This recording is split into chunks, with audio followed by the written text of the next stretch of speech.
Another day, another kain na naman tayo mga tao. So, ito yung dating 37 resto dito sa Captain Tirador, Haniway, Iloilo.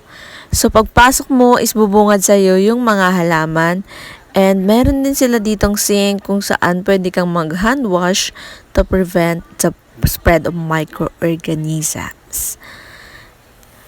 Pero yung totoo dito mga tao, itong restaurant na to, or resto rather, ay may karugtong na bahay dun sa unahan nito. So, parang nasa bahay ka lang talaga pero di halata na merong resto dito sa labas nila. So, makikita mo dito yung pagpiprepare nila ng pagkain. As you can see, parang chill lang siya yung place.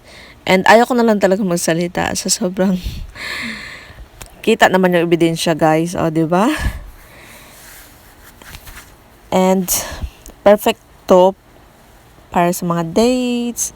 Hindi lang naman sa inyong jowa. Pwede rin naman sa families nyo and friends. O, di ba? So, meron din sila ditong mga antique. Ayan. Isa-isa natin yung ipakita, syempre.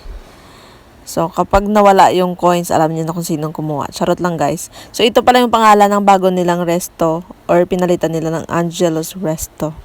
So, dito nga nagkukwentuhan kami and maya-maya is pumili na rin kami ng pagkain.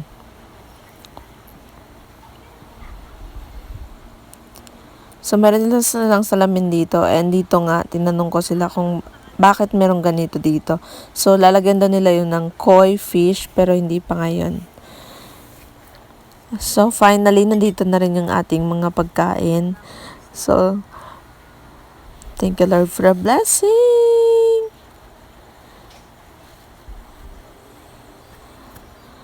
So, tingnan nyo naman yung ginawa ko. Sinawsaw ko yung french fries sa sauce, which is dapat sa fried chicken pala yun, guys. So, kanya-kanyang trip lang naman yan. Masarap naman siya. And, ayan nga, nag-picture din kami. So, hindi ko na ilalagay yung picture dito.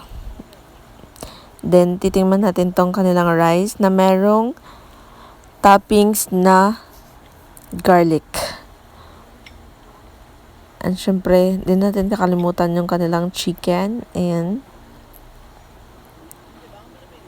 hindi ko rin alam kung anong pinagsasabi ko dyan, pero di naman halata na may kausap ako, diba?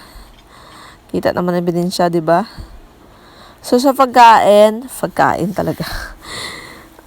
Okay naman siya, guys. Meron kamatis na side dish and pipino. So, hindi ko na kailangan magsalita. Kita naman yung ebidensya.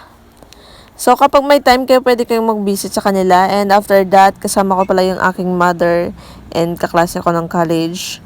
Shoutouts, Lizelle. And of course, pumunta kami dito sa kapatid ko sa Damuong, which is Haniway Comprehensive National High School.